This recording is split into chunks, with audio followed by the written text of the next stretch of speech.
Welcome to the idea education.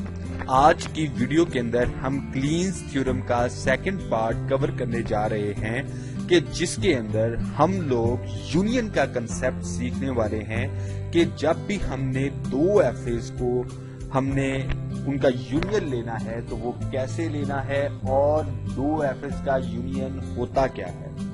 तो दोस्तों, अब मुझे कोई भी दो रेगुलर एक्सप्रेशंस थे, मैंने उनके कॉरेस्पॉन्डिंग जो एफएस थे वो यहाँ पर बनाए। FA1 का जो रेगुलर एक्सप्रेशन था उसके कॉरेस्पॉन्डिंग जो मशीन बनी वो मैंने यहाँ पर बना ली, और FA2 से जो का कॉरेस्पॉन्डिंग जो रेगुलर एक्सप्रेशन था उसके कॉरेस्पॉन्डिंग जो FA बना वो मैंने यहाँ पर बना दिया। ठीक है जी।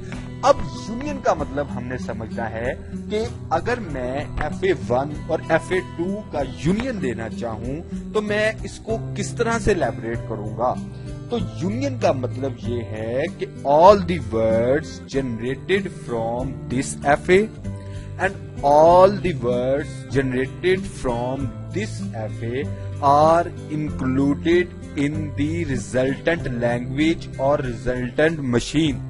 अब यहाँ पर एक चीज का हमने खास ख्याल रखना है कि ये जो दोनों एफएज है ना, FA1 और FA2, जो भी वर्ड्स जनरेट कर रहे होंगे FA1 और FA2, जो भी वर्ड्स जनरेट कर रहे हैं वो सब के सब इंक्लूड होंगे हमारे रिजल्टेंट FA के अंदर, जो हमारा रिजल्टेंट FA होगा। कोई भी वर्ड जो है, कोई भी ऐसा वर्ड जो इन दोनों एफएस के अंदर जनरेट हुआ हो उसको हम एक्सक्लूड नहीं कर सकते, उसको हम नहीं छोड़ सकते। कोई भी वर्ड जो इन दोनों एफएस के अंदर जनरेट हुआ हो, किसी भी वर्ड को हम मिस भी नहीं कर सकते। लेकिन इन दोनों मशीन के तमाम वर्ड्स के अलावा, तमाम अल्फाज के अलावा, इन दोनों लैंग्वेजेस के तमाम अल्फाज के अलावा कोई भी एक्स्ट्रा वर्ड, कोई भी बार वाला लटरम पटरम जो भी कोई लफ्ज है वो हम इस रिजल्टेंट मशीन के अंदर यूज नहीं करेंगे। तो अब हमने जो अपनी रिजल्टेंट मशीन बनानी है ना, वो ऐसी मशीन बनानी है जो इस FA को भी, इस FA को भी, इन दोनों FAs को पैरेलल लेकर चलेगी। यानी कि ये दोनों मशीन्स जो हैं अपनी स्टार्टिंग स्टेट से लेकर अपनी फाइनल स्टेट तक पैरेलल ही चलेंगी। मतलब कि ये वाली स्टेट पैरेलल चलेगी दोनों। तो इसका मतलब यूनियन का भी इसके अंदर ये है कि ये जो दोनों मशीनें हैं वो अपनी स्टार्टिंग स्टेट से लेकर अपनी एंडिंग स्टेट तक, फाइनल स्टेट तक पैरेलल चलेंगी। लेकिन पैरेलल इस तरह से चलेंगी कि यूनियन की जो प्रॉपर्टी है ना वो डिस्टर्ब ना होने पर। और यूनियन की प्रॉपर्टी क्या है कि all the words generated by this machine and all the words generated by this machine are included in the resultant machine।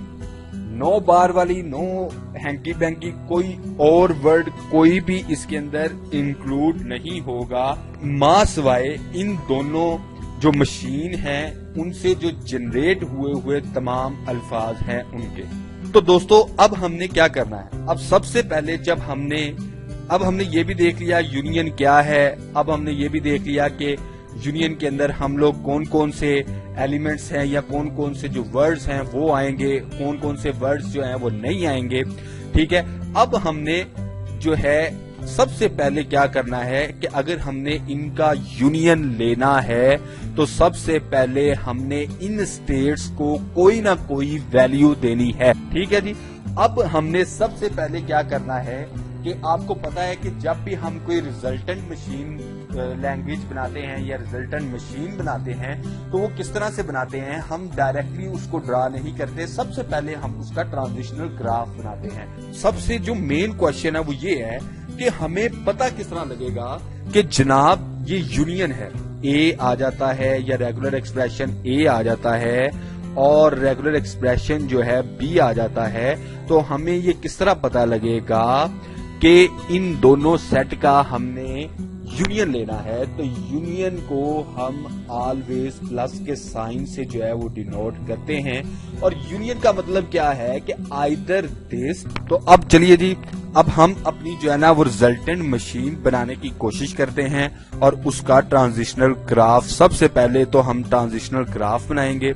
तो ट्रांजिशनल ग्राफ के अंदर अब यहाँ पर मसला आता है कि हमने अपनी स्टार्ट स्टेट कौन सी रखनी है। तो हमारी जो स्टार्ट स्टेट है वो x1 और y1, यानी कि start state of FA1 and start state of FA2, इन दोनों का कॉम्बिनेशन जो है वो हमारी जो रिजल्टेंट मशीन है उसकी स्टार्ट स्टेट का होगा। जैसा कि अब हम इसका कॉम्बिनेशन बनाएंगे तो जनाब x1 और, क्योंकि जब हमने कॉम्बिनेशन बनाना होता है या किसी के साथ किसी चीज को अटैच करना होता है तो हम उसके साथ और का लफ्ज इस्तेमाल करते हैं, और का लफ्ज यूज करते हैं। तो x1 और y1, ठीक है जी, क्योंकि ये दोनों स्टार्ट स्टेट्स थी। अब हमने चूंकि ये पहले पढ़ चुके थे कि ये दोनों पैरेलल चलेंगी, तो जाहिर सी बात है जब स्टार्ट स्टेट चलेगी FA1 की तो पैरेलल तौर पर FA2 की भी स्टार्ट स्टेट चलेगी, ठीक है जी। अब ये हमारी स्टार्ट स्टेट हो गई रिजल्टेंट मशीन की C1, और जब ये स्टार्ट स्टेट होगी तो इसके आगे हम माइनस साइन लगाएंगे। तो सबसे पहले हमने x1 से A रीड किया तो वो x2 के ऊपर गया, तो यहाँ पे हम x2 लिख देंगे, ठीक है। और उसके बाद y1 से A हमने रीड किया तो वो रहेगा y1 के ऊपर ही, x2 और y1। अब ये हमारे पास एक नई स्टेट बन रही है, इससे पहले कोई ऐसी स्टेट नहीं थी, तो यहाँ पर Z2 आएगा, ठीक है जी। अब ये हमारी रिजल्टेंट मशीन की सेकंड स्टेट हमारे सामने आ गई। अब जैसे ही हम Z1 से या x1 और y1 से B को रीड करेंगे, B ट्रांजिशन को, तो हमारे पास क्या आएगा। x1 से जब हमने B को रीड किया तो हमारे पास x3 आ गया, और उसके बाद y1 से जब हमने B को रीड किया तो हमारे पास और y2 आ गया, ठीक है जी। अब जब हमने ये देखा कि x3 और y2 जो है ये पहले से अपीयर नहीं हुई स्टेट, तो यहां पर अब हम लिख देंगे Z3, ठीक है जी। अब नेक्स्ट हमने Z2 की जो स्टेट है उससे A और B ट्रांजिशन चलाकर देखनी है, और देखना है कि हमारे पास कोई नई जो रिजल्टेंट है या कोई नया जो स्टेट है वो आती है या नहीं। तो अब हम यहां पर लिखेंगे जी x2 और y1 अपॉन Z2। ले जी, अब Z2 से हम लोग x2 और y1 से A रीड करेंगे सबसे पहले। तो x2 से हमने A रीड किया तो हम लोग कहाँ आए, x4 के ऊपर, और ये हमारी फाइनल स्टेट भी है, ठीक है जी। x4 के ऊपर आ गए।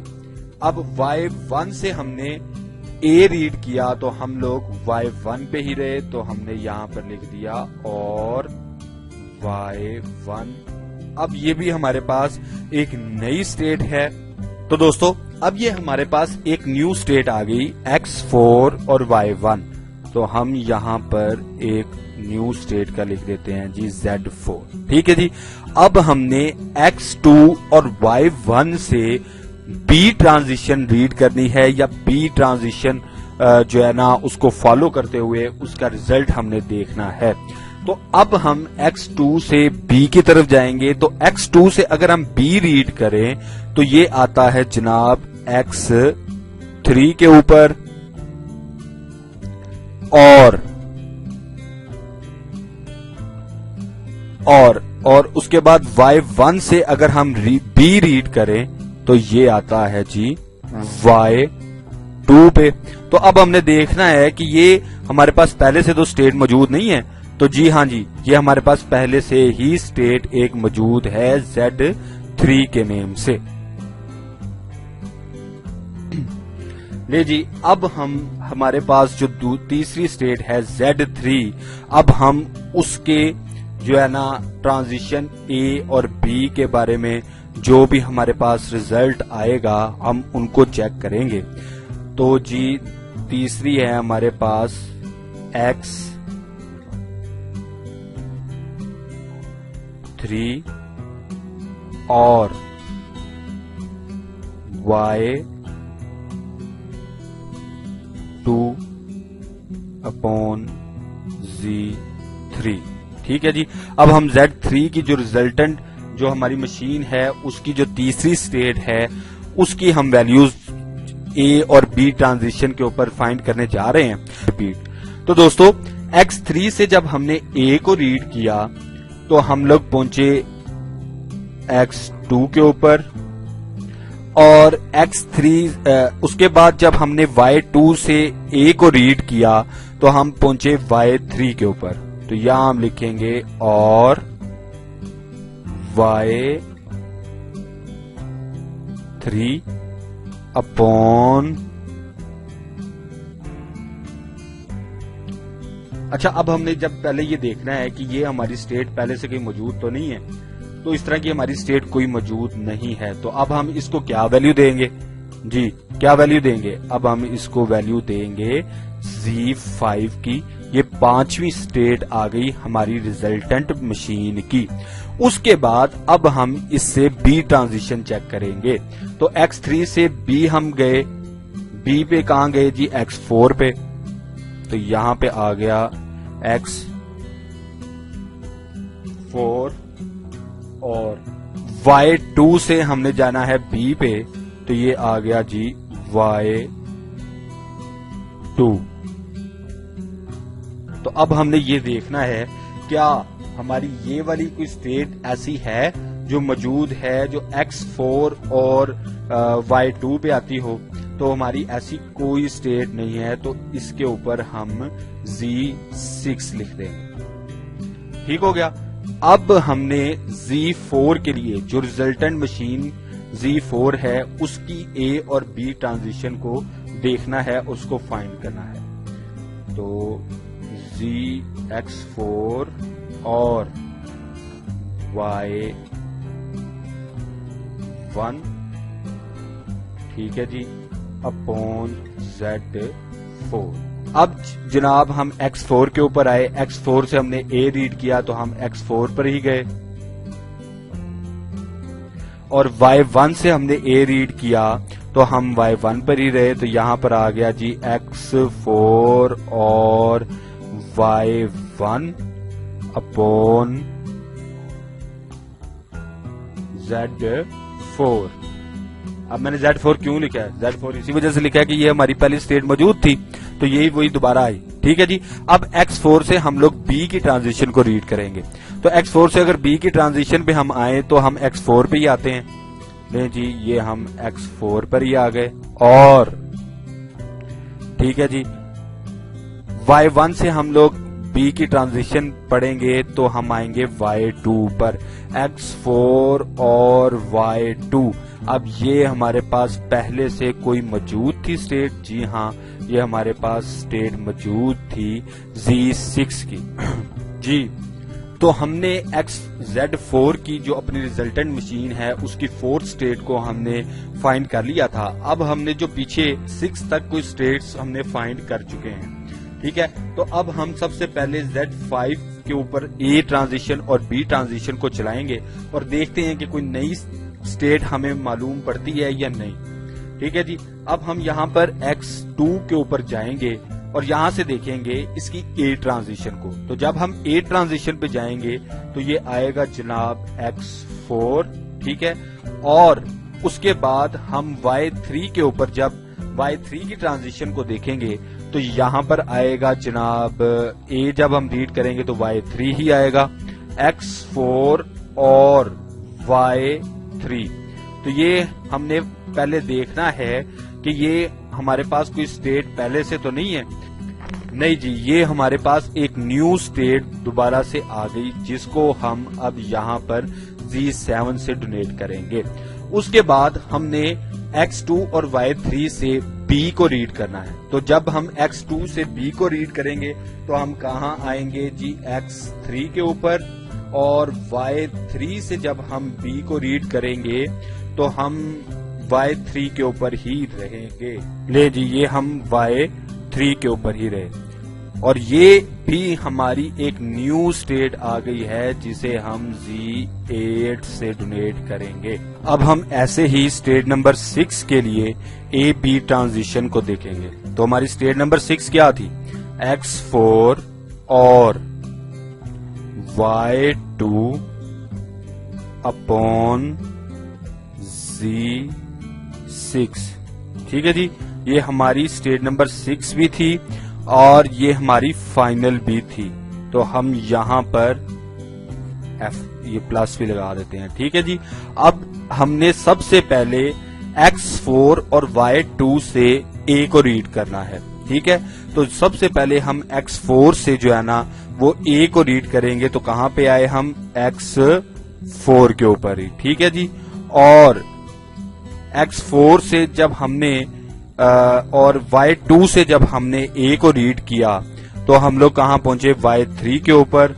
X4 और Y3 ये हमारी Z7 बनेगी। ये हमारे पास स्टेट पहले से ही मौजूद है। उसके बाद हमने X4 और Y2 की B ट्रांजिशन देखनी है। ठीक है जी, तो X4 से B ट्रांजिशन गई X4 के ऊपर ही और Y2 से B ट्रांजिशन गई Y2 के ऊपर ही। तो ये हमारी स्टेट नंबर 6 ही आ जाएगी, Z6। अब जब तक हमारी ये स्टेट मतलब कि 8 स्टेट जो रिजल्टेंट की हैं वो हमारे पास डिटरमिन हो चुकी हैं, तो हमने अब 8 स्टेट तक हर स्टेट का जो A ट्रांजिशन है और B ट्रांजिशन है उनको हमने फाइंड लाजमी करना है। तो जनाब अब हम लोग जाते हैं स्टेट नंबर अपनी 7 के ऊपर जो है X4 और Y3। अब हम X4 से A को रीड करेंगे तो हम X4 पे ही पहुंच जाएंगे। ठीक है जी, और Y3 से हम A को रीड करेंगे तो हम Y3 पर ही पहुंच जाएंगे और Y3 ये हमारी Z7 वही स्टेट होगी। ठीक है जी, उसके बाद हमने X4 से B को रीड किया तो फिर हम X4 पे आ गए। ये देखें, X4 से हमने B को रीड किया तो X4 पे आ गए और Y3 से भी हमने B को रीड किया तो हम Y3 पर ही आ गए। ठीक है जी, ये भी हमारी Z7 यहाँ पर भी वही स्टेट आ गई। ठीक है, अब जो है ना वो लास्ट स्टेट हमने जो Z8 है हमने उसको देखना है। ठीक है जी, अब हमने Z8 को देखना है। ठीक है, अब X3 और Y3 इन दोनों से सबसे पहले हम अपनी A स्टेट को देखेंगे। तो A स्टेट Y3 से A स्टेट जा रही है जनाब आपकी X2 की तरफ और Y3 से A स्टेट जा रही है Y3 के ऊपर और Y3 अपॉन। अब ये हमने अपनी पहले ये स्टेट देखनी है कि ये कौन सी स्टेट होगी भला। तो अब ये हमने देखनी है कि ये कोई पहले स्टेट तो नहीं आ गई हुई। तो ये देखें X2 और Y3 हमारे पास Z5 है तो ये हमारे पास Z5 की स्टेट आ गई। और उसके बाद X3 से हमने B को रीड किया तो हम लोग गए X4 के ऊपर और Y3 से जब हमने B को रीड किया तो हम Y3 के ऊपर ही पहुंच गए। तो ये हमारा Z7 था। तो लो जी जनाब, अब हमारी Z1 से लेके Z8 तक तमाम जो हमारी स्टेट्स थी वो बन चुकी। ले जी, अब यहाँ पर हम लोग इसकी स्टेट डायग्राम बनाने जा रहे हैं। तो हमारे पास कितनी जो है ना टोटल स्टेट्स थी? तो हमारे पास स्टेट्स थी टोटल 8। ठीक है जी, 1 2 3 4 5 6 7 एंड 8। ठीक है जी। और एक चीज मैं आपको बता चलूं कि जिस स्टेट के ऊपर ये x3 या y3, x4 और y3 आपको टच करेगा वो हमारी फाइनल स्टेट्स होंगी। ठीक है। तो अब जिस तरह ये हमारा x4 यहां पर भी आ रहा है और y3 यहां पर आ रहा है, ठीक है, यहां पर भी आ रहा है और y3 यहां पर भी आ रहा है। ठीक है जी।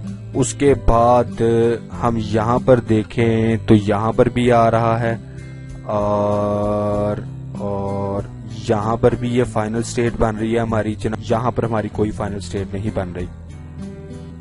तो आप ये जो सारी स्टेट्स हैं इनको आप एक लाइन में भी बना सकते हैं। मकसद ये है कि ये थोड़ा सा इजी काम हो जाएगा। ठीक है जी। अब हमने इसके अंदर नंबरिंग क्या दी थी Z के हवाले से, तो ये हमारी सबसे पहली होगी Z1, ये हो गई जी Z2, ये हो गई जनाब आपकी Z3, ये आपकी Z4, ये हो गई Z5, Z6, Z7, Z8। ठीक है जी।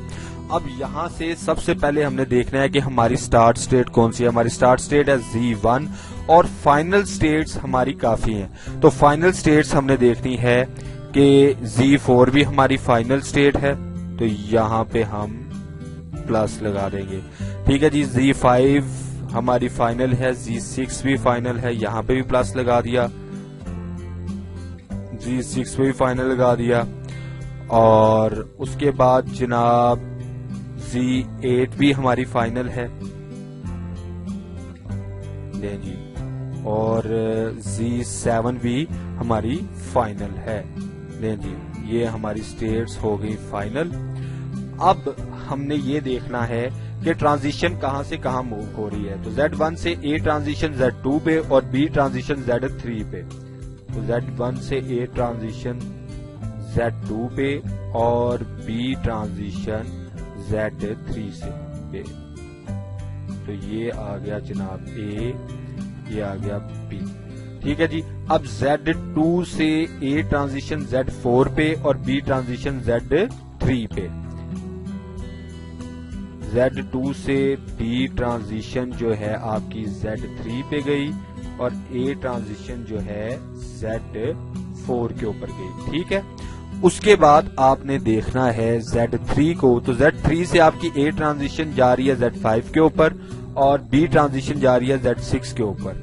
तो Z3 से आपकी A ट्रांजिशन जा रही है Z5 के ऊपर,